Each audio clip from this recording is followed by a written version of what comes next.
Disolver temporalmente el Congreso de la República. También las plagio es copia. ¿Copia dice? Es terrible, ya. Qué hombre visionario ese cojudo. Sí, me declaro inocente, totalmente inocente. Hola, soy Pedro Salinas y esto es Rajes del Oficio. Vamos a conversar el día de hoy con Rudecindo Vega, quien ha sido 2 veces ministro de Trabajo.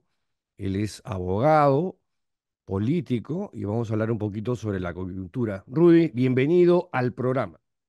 No, muchísimas gracias, Pedro. Un orgullo estar en Raje en el Oficio. Oye, cuéntanos un poquito, a ti te despidieron, tú estabas en una institución privada y el gobierno intervino para sacarte porque eras crítico con el gobierno de Dina Boluarte, fujidinista, le dijiste. Sí, mira, en realidad sí, pues, ¿no? O sea, lo más sorprendente, lo más raro que ha podido existir en esto es que el gobierno se entrometa en una institución privada, no era pública para nada, Mm, ¿verdad? Pero además de intrometerse, o sea, no es que solamente es porque dicen, oye, porque tú criticas mucho al gobierno, ¿no?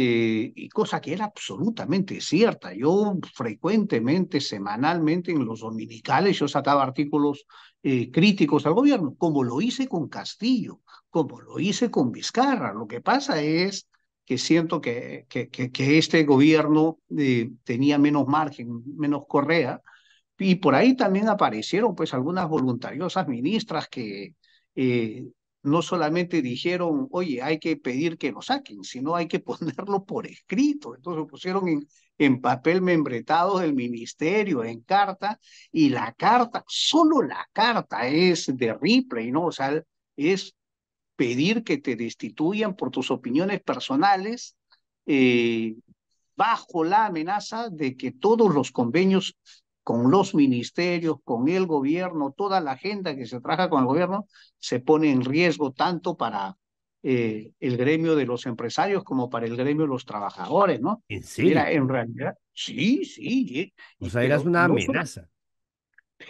pero, yo digo, yo siento que era un pretexto, ¿no? O sea, a ver, vamos a decir, había un pretexto. Yo venía, desde el gremio, yo venía impulsando unos desayunos de construcción en donde participaban políticos de todas las tendencias, todos los gremios empresariales, desde los grandes hasta los pequeños, los gremios sindicales igual, académicos, comunicadores, y lo hacíamos cada semana, ya lo comenzamos a descentralizar. Entonces comenzaron a tener un peso propio, tanto es así que la propia gente comenzó a llamarlo el Acuerdo Nacional Privado o el Acuerdo Nacional de la Sociedad Civil. Si tenemos a un gobierno que en realidad ha matado administrativamente al Acuerdo Nacional, No, ya, ya. eh, sí, ha matado administrativamente al Consejo Nacional del Trabajo, que no le gusta conversar, que no le gusta dialogar. Tuvimos un pequeño percance técnico, ya está solucionado. Rudy, me estabas contando sobre esta carta alucinante de la ministra Jania Pérez de Cuyar. No la has mencionado, pero es ella, ¿no es cierto? Sí, sí, claro, pero es además una carta en la cual fundamentalmente se refiere a opiniones que yo había escrito en mis artículos dominicales y en mis cuentas personales, pero además adjunta, y para demostrar que se refiere a esos temas de los escritos y de mis opiniones personales, adjunta 2 hojas, ¿Ya? y en las 2 hojas existían 2 artículos dominicales míos y un escrito en mi cuenta en Twitter. ¿Qué Eh, decías, básicamente? no, a ver, el primer artículo se había hecho exclusivamente el día que hacen el deserraje en su casa. La imagen fue brutal, que deserraje en la puerta de la presidenta de la República. Entonces yo escribí un artículo que se tituló así: por favor, censúrenla y váquenla. Gobierno de transición y adelanto de elecciones. Ese era el artículo Y si tú recuerdas, al viernes siguiente lo que existió fue la conferencia de prensa de la presidenta, en donde dice que los Rolex son prestados y no son suyos, Ujú. y que las joyas son de UNIC, ¿verdad? Entonces, y yo ahí escribí otro artículo en el cual también lo que decía era corrupción a préstamo, ¿no? Ese era el título. Eh, y el mensaje de Twitter giraba también en torno a esos temas. Pero, como te digo, yo siento que los artículos, sí, algunos artículos eran duros, pero yo recuerdo haber escrito mucho más duro respecto de Pedro Castillo, había sido durísimo, igual con Vizcarra, pero yo siento que acá hubo, como te digo, una voluntariosa ministra que decidió ponerlo por escrito, pero ¿a quién manda la carta? Es al presidente que era de la institución en su representación, porque el presidente de la institución es el representante del ministerio. ¿Quién era su asesor? ¿Quién es su asesor? Jorge Rochabrún, el que ahora está saliendo en varios videos. O sea, vamos a decir, la carta fue redactada en el despacho del mismo ministro para mandarse entre ella y su asesor, ¿ya? Y el asesor, cuando va a la reunión del directorio, lleva a cada miembro del directorio una carpeta repleta de artículos míos, todos subrayados, ¿no? Así, Resaltando los temas, sí, claro. ¿qué tal chamba? Sí, se habían, claro, fíjate, no se dedicaban a gestionar, se dedicaban A leer, a leer y a perseguirlo. Cosa que, bueno, fue penoso, fue triste, porque en realidad yo pedí renunciar, no querían que renuncie. La cosa que vino con un chantaje y una extorsión brutal respecto de los proyectos que habían en el sector construcción. Pero entonces, yo digo, era el tema de los artículos, era el tema de los desayunos que ellos no controlaban porque ya comenzó a tener vida propia. Las marchas de los empresarios con los trabajadores por seguridad nacieron de esos desayunos. La articulación de organizaciones políticas nuevas para pedir y repensar la reforma política electoral nacieron de esos desayunos. Las reformas laborales que estaban saliendo conjuntamente estaban naciendo de esos desayunos. Es decir, creo que los desayunos comenzaron a hacerle ruido y a hacerles incómodos. Gobernadores de gobiernos regionales y alcaldes se pronunciaban también ya en contra. Entonces siento que eso fue. Pero además yo tengo la impresión que eso se tocó con otro escenario que había ocurrido 7 años antes. 7 años antes yo había encontrado a Nicanor Boluarte gerenciando el Cencico y documenté una enorme cantidad de irregularidades, que hice un informe de 55 páginas que presenté al directorio para destituirlo. Mira, y luego lo presenté al ministro de Vivienda y al propio presidente de la República para destituir a Nicanor de la gerencia, porque era una cantidad de irregularidades impresionante. Entonces, yo hice ese informe y como no me hicieron caso, yo me fui y él se quedó, ¿verdad? Entonces, ese informe había comenzado ya a circular dentro de la prensa, ya habían informes críticos, y entonces yo siento que se unía también ese tema, y yo me imagino que lo que dijeron, saquémoslo antes de que él tenga tribuna para hablar. ¿Qué es, ¿Qué es lo que yo hoy, después de tiempo, puedo decirte, Pedro? Más o menos yo lo he transmitido de esta manera. El informe que yo hice en Cencico, la enorme cantidad de irregularidades, hoy las encuentras multiplicadas desde Palacio de Gobierno y a nivel nacional. Entonces, lo que yo he dicho es, Cencico fue la escuelita de preparación, la academia de preparación para lo que ellos hoy están haciendo desde el gobierno. Empresas fantasmas, incremento de consultorías innecesarias, algunas, otras para mochar el cobro de las consultorías, esta suerte de usar los recursos del Estado para una campaña política propia. En ese momento era la campaña de Nicanor, que quería ser gobernador en Apurímac, hoy a través de un partido. Y el equipo, o sea, yo digo, no solamente fue una academia de preparación Sensico para lo que hoy hacen a nivel nacional, sino que el equipo administrativo que tenía Nicanor en Sensico, hoy lo encuentras en Palacio de Gobierno. El equipo Mm. administrativo de Nicanor Boluarte está en Palacio de Gobierno. Entonces yo decía, él no necesita ir a Palacio de Gobierno, su equipo está ahí despachando todos los días y todas las horas del día. Entonces, por eso es que yo señalo y cuestionaba abiertamente y decía, en el Perú no gobierna Dina Boluarte, en el Perú gobierna una pareja de hermanos, ¿verdad? Es una presidencia fraternal. Dina dando la cara y Nicanor manejando todo desde atrás, ¿no?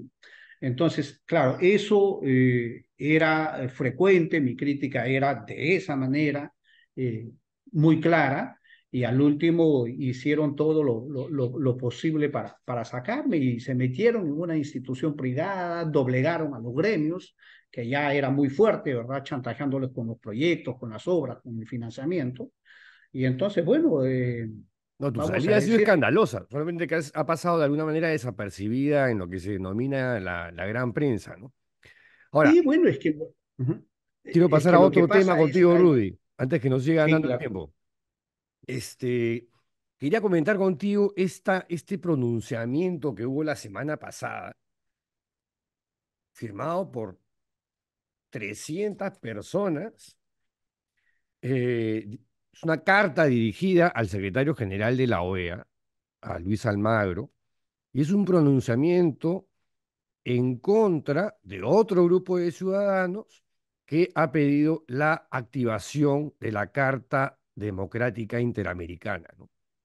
Y en este texto, que la verdad que está muy mal escrito, pero bueno, dicen, es deleznable y a la vez lamentable que en el Perú existan personas y organizaciones allegadas y comprometidas con la corriente progresista de izquierda, a quienes denominamos caviares con una C grandaza, para quienes están primero sus intereses mezquinos.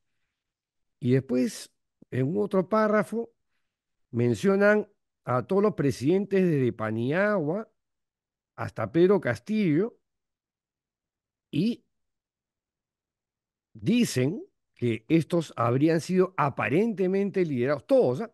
Paniagua, Toledo, Humala, Kuczynski, Vizcarra, Sagasti, Castillo, habrían sido liderados por Gustavo Gorriti, quien gobernaba sin ser gobierno. Sí, Ya, sí, pero lo que más me alucina es firman Ismael Benavides, Roque Benavides, Óscar Bustamante de Lampadia, bueno, militares retirados, Luis González Posada del APRA, Hugo Guerra Arteaga, columnista de Expreso, bueno, y así, de verdad, es un listón, Carlos Tubino, y así. ¿Qué sí, te bueno, parece? mira, en realidad es una carta delirante. eh, Delirante, pero delirante sí, totalmente. ¿Ah? no, además es una carta que es hecha en respuesta a la que habíamos sacado muchos ciudadanos en los Sí, cuales estamos, ¿verdad? Que sí. es esta carta promovida por Iniciativa Democrática. Y, Que quizás yo he lo primero firmado. que hay que... sí, sí, por eso. O sea, y mira, yo estoy presidiendo Iniciativa Democrática, lo discutimos, lo impulsamos, decidimos sacarlo, pero decidimos sacarlo con la mejor intención de encontrar una salida democrática en el país. Como no se puede encontrar por ningún lado, entonces vamos a la Carta Democrática. Total, la Carta Democrática Interamericana, ¿en dónde se creó? ¿Bajo qué motivo se creó? Bajo el Perú. En realidad, la Carta Democrática existe luego de la salida del 2000 de Fujimori, cuando viene la mesa de diálogo de la ¿Mm? OEA con el canciller Axworthy de Canadá, ¿verdad? Entonces se comienza a discutir, se comienza a procesar. Yo en esa época estaba en transparencia y se impulsa a que en Canadá, en abril del 2001, exista un primer acuerdo de cancilleres y luego no, de presidentes, y entonces se aprueba un primer borrador, y luego ya en Lima, en septiembre del 2001, se aprueba la carta. Por eso se conoce la Carta Democrática Interamericana, se la conoce también como la Carta de Lima. ¿Qué es lo que dice esta carta? En realidad, cuando los países democráticos, su democracia y su institucionalidad está en riesgo, su orden constitucional está siendo vulnerado, los países pueden pedir que se active la Carta Democrática. Eso es lo que hemos hecho, en la mejor de las formas. Hoy existe un deterioro constitucional, institucional de la democracia en el Perú, entonces pedimos que la OEA active la Carta. ¿Qué significa activar la Carta? ¿Una intervención de otro país? No. ¿Una intervención de un organismo internacional? No. Lo que significa es generar mecanismos de buenos oficios diplomáticos, de misiones, de diálogo, que ayuden a encontrar la salida democrática. Eso es lo que estamos pidiendo. Yo siento que ellos la han entendido tan mal, pero tan mal, porque gran parte de la argumentación, Pedro, lo que dice es todo ese deterioro democrático de los cuales ellos hablan, por si acaso es para que recuperemos la democracia. Lo que ellos te dicen es, ese deterioro existe, pero no es para, como ellos piden, para salvarlo. Es nosotros estamos recuperando la democracia. O sea, está bien la intervención del TC, está bien la intervención del Ministerio Público, está bien la intervención de todas las instituciones con la finalidad de que recuperemos la democracia. Mira Además, no, lo aceptan en el tercer párrafo. Dicen, están tratando de recuperar nuevamente las instituciones que antes estaban en manos pues, de los caviares, ¿no? En provecho de sus oscuros y dictatoriales fines. Sí, y mira, esto es una lectura que con mucho dolor hay que ver. Sí, pero además, mira, es una lectura tan triste y tan terrible que si uno lo compara con los 90, ¿cuál es la única diferencia, Pedro, de lo que hoy existe con lo que existía en los 90? En los 90, el Poder Ejecutivo, con un Fujimori muy fuerte, respaldado por Montesinos, intervenía en todas las instituciones, todas. Intervinieron lo único que no intervinieron fue la Defensoría del Pueblo, que estaba Jorge Santisteban de Noriega. Después intervinieron todo: Poder Judicial, Ministerio Público, Tribunal Constitucional, Consejo Nacional de la Magistratura, lo tenían controlado todo. OMPE, ¿verdad? Que nombraban prácticamente ellos al jefe. Entonces, hoy, ¿qué es lo que existe? Hoy no es el Ejecutivo, porque Dina no tiene ni la capacidad ni la fuerza para hacer eso. ¿Quién lo hace? El Congreso. El Congreso, ¿quién lo controla? ¿Quién lo dirige? Mayoritariamente el fujimorismo, con todos los que lo siguen. O sea, vamos a decir, es un fujimorismo dirigido desde el Congreso. En los 90 era un fujimorismo dirigido desde el Ejecutivo, pero en ambos casos es una destrucción de la institucionalidad y el Estado de Derecho. Lo que ocurre es que en los 90 teníamos algunos partidos y algunos líderes políticos que salían. Hoy esos partidos y líderes prácticamente no existen. En los 90 teníamos una sociedad civil sin prácticamente, ¿no? Sin prácticamente, claro, no existen.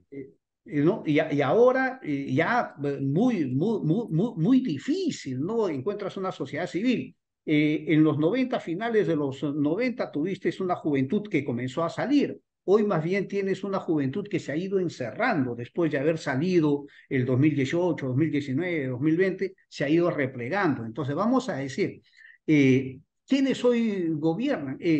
Tú podías decir, oye, en los 90, aparte de las mafias gigantes que gobernaban el país, podías encontrar una que otra mafia, pero hoy tienes mafias enquistadas en partidos políticos. O sea, hoy son organizaciones criminales, como lo llama el Ministerio Público, las que están manejando todo este tema.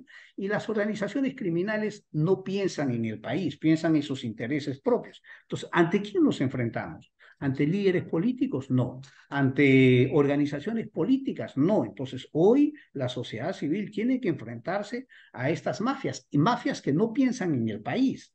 Entonces, por eso es que como no piensan en el país, para ellos quedarse lo más que puedan es lo mejor. Y entonces, nosotros decimos, hoy en el Perú, el riesgo ya no solamente de perder la institucionalidad democrática, sino es perder el país y el Estado ante las mafias criminales que se están enquistando en los diferentes poderes del Estado e instituciones. Entonces, el riesgo es mayor, y en ese riesgo mayor, lo que decimos es recurramos. Internamente, si le pedimos a la señora Dina Boluarte, ella no va a pedir activar la carta porque ella no quiere salir, ¿verdad? Si le pedimos entonces, ¿quién nos queda? Nos queda recurrir o al secretario general de la OEA, a Luis Almagro, o a algún Estado miembro. Entonces, decidimos ir con la carta a Luis Almagro y hoy estamos en el proceso. No nos hemos quedado, por si acaso, Pedro, y aprovecho para comentar a través de tu programa, no nos hemos quedado, nos hemos reunido con el representante de la OEA acá, nos vamos reuniendo con varios representantes de países acá para encontrar que ¿Y un cómo, país cómo va el válido. proceso? Yendo bien, yendo bien. En la reunión con la OEA, por ejemplo, nosotros sabemos que esta carta está en el despacho de Almagro. Estamos elaborando un informe que vamos a entregar esta semana con la finalidad de que eso pueda tener un mayor sustento y en paralelo estamos reuniéndonos con embajadores de diferentes países con la finalidad de encontrar un país que pueda hacerse cargo de presentar este tema en el Consejo Permanente. Así, o sea, no solamente hemos mandado la carta y nos hemos cruzado de brazos, estamos así haciendo gestión con diplomáticos, con embajadores que han estado ahí en el tema, que nos han estado ayudando, y entonces vamos a seguir con el proceso. O sea, pero Ahora, lo más curioso, para que se active, que es la preocupación de todo este choclón de gente, ¿qué cosa es lo primero que haría la OEA o uno de los países miembros de la OEA de aplicarse la carta para el Perú? escogerían o el secretario general o un Estado tendría que pedir que esto sea visto en el Consejo Permanente de la OEA. ¿Ya? Y en el Consejo Permanente de la OEA votan y deciden activar la carta y mandar una misión. Primero es una misión de exploración, de evaluación, y ya con esa misión de exploración para ver el tema efectivamente de la institucionalidad y del orden constitucional en riesgo, elaboran su informe y comienzan a tomar una serie de medidas, por ejemplo, mandar una misión permanente, establecer una mesa de diálogo permanente en el Perú, como fue la de Ujú. En Eduardo los Stein 90. en los 90, ¿no? Entonces, creo que ese es el camino, ¿no? Y obviamente, si el país se resiste, si el país no quiere, no es que también hay, como alguna gente escribe, sanciones, no, lo que existe es, mira, si el Perú no quiere colaborar, no se resiste a estas misiones de diálogo, entonces le suspenden sus derechos a participar en la OEA, ¿no? No participará en los consejos permanentes, en las asambleas generales, o sea, tiene ese derecho suspendido hasta que nuevamente se ponga, vamos a decir, en el marco de la Carta Democrática. Ahora, si la OEA actúa de esa manera, ¿qué consecuencias tendría para el Perú? Consecuencias Económica, políticas, eh, económicas. No, económicas ninguna, obviamente, más allá del desprestigio, posiblemente algunos países quisieran tomar alguna medida de reevaluar sus contratos, sus convenios, no, pero sí institucional y políticamente sí, ¿por qué? Porque no tenemos el espacio, el hemisferio que te da el organismo internacional de la OEA para hacer llegar tus propuestas, para hacer llegar tu voz, para tomar decisiones a nivel del hemisferio, o sea, vamos a decir, son sanciones que tienen que ver más con lo institucional político que con el desarrollo y crecimiento económico del país, ¿no? O sea, son más sanciones políticas que económicas. Sí, Económicas ninguna. sí, ninguna, como te digo, salvo que por ahí diga un país, pues oye, mira, yo quiero recortar todas mis actividades comerciales porque ya tú ya estás demasiado rebelde, te estás saliendo demasiado del marco democrático, pero eso es ya por cuenta independiente. O sea, eso no se busca, porque a la sanción institucional democrática, la idea no es darle sanciones económicas y pecuniarias también al Estado o al país, ¿no? Ahora, suena como que va a durar un montón de tiempo, ¿no? Sí, Pedro, pero mira, yo siempre señalo y lo que digo lo siguiente, esta es una batalla lenta, es una batalla en la cual hay que darlo, hay que comenzarlo, porque ya internamente en el país, en realidad, con pocos actores que salen a cuestionar y a protestar más allá de los conocidos, entonces uno parecería que el debate oficial uno lo va perdiendo. Entonces lo que hay que tratar es de que ese debate oficial a nivel nacional, que parece que se está perdiendo ante estas mafias que nos gobiernan, hay que tratarlo de airarlo y darle otro horizonte. Hay que decirle a los países del hemisferio, oigan, acá en el Perú no solamente estamos perdiendo la democracia, en realidad el Perú está en riesgo de convertirse en un estado criminal. O sea, ese es el riesgo mayor que tenemos. O sea, tenemos bandas organizadas que gobiernan en municipios, que gobiernan en regiones y ahora que gobiernan a nivel nacional. Y esas bandas organizadas son las que están copando todo. Y entonces, vamos a decir, acá estamos perdiendo ya no solamente esa parte de la institucionalidad, sino al Estado mismo, ¿no? Una cuestión final, Rudy. Luego de la presentación del informe esta semana ante la OEA, ¿para cuándo se esperaría una respuesta ya sea afirmativa o negativa por parte de la OEA?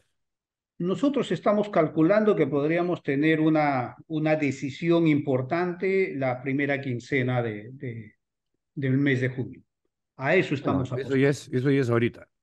Sí, ¿no? Entonces estamos apostando a tener ahí un pronunciamiento, una decisión oficial de que nos digan sí o no, pero estamos en eso, como te digo, estamos conversando con diferentes fuentes, con diferentes embajadas, seguramente después de conversar con las embajadas haremos algunas visitas a algún gobernante de algún país para tratar de encontrar este camino, si es que no lo encontramos por el propio secretario general de la OEA.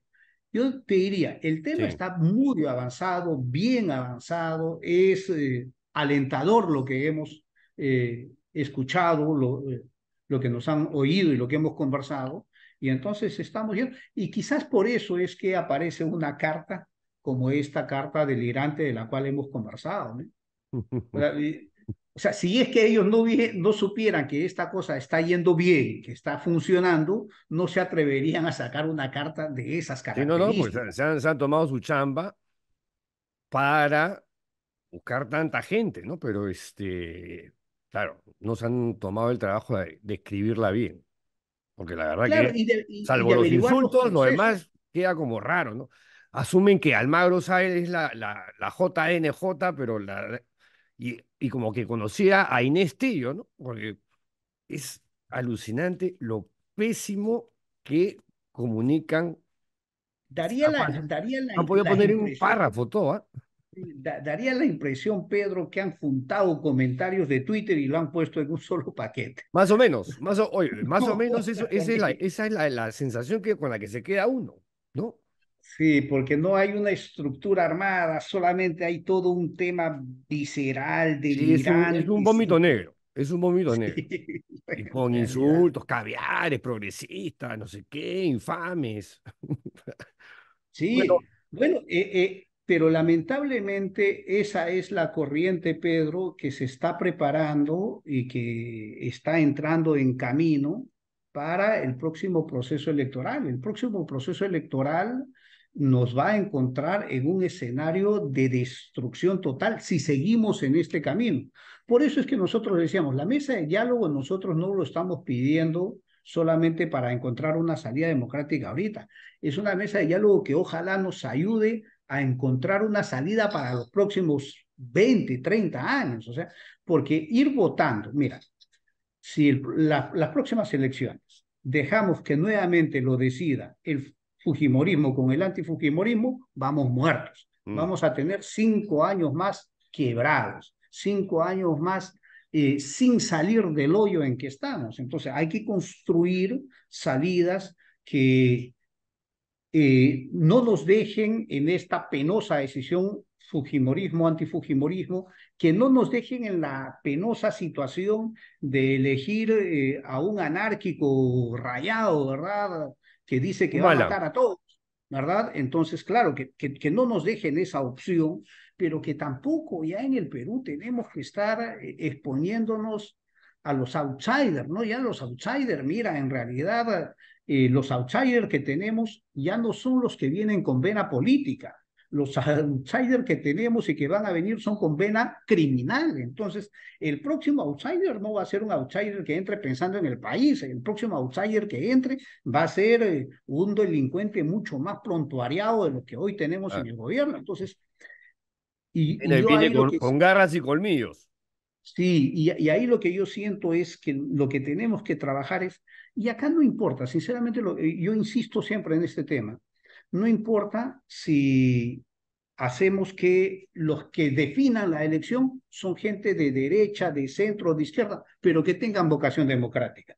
Necesitamos gente con vocación democrática de todas las tendencias si es que no queremos perder ni la democracia ni el país en los próximos años. Entonces, si nosotros decimos, si tuviéramos, por ejemplo, 3, 4, 5 candidatos que salgan y tengan la posibilidad de entrar a la segunda vuelta, pues a ellos hay que apalancarlos y con ellos hay que ir. Y si uno de ellos queda para disputar la segunda vuelta, pues hay que bancarse al que sea de derecha, de centro, de izquierda, pero que tenga esta vocación democrática, porque de lo contrario, pero una vocación democrática nuevamente de reconstruir país, no de gobernar contra el No, otro claro, 50%. no, de reinstitucionalizar el país, Sí, sí.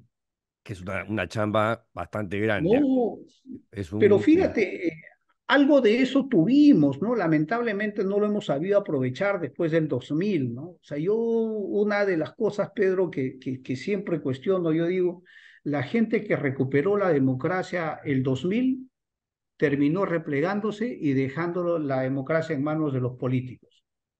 Y no tiene que ser así. La gente que recuperó la democracia con Merino, la recuperó y se replegó y se fue. Y lo dejó nuevamente en manos de los políticos. Yo siento que en esta próxima recuperación de la democracia, la sociedad civil, los gremios, no pueden replegarse, tienen que asumir una cuota de participación gubernamental mucho más protagónica, mucho más importante. Muy bien, estimado Rudy, gracias por tu tiempo y por explicarnos, digamos, las implicancias de lo que significaría activar la Carta Democrática Interamericana.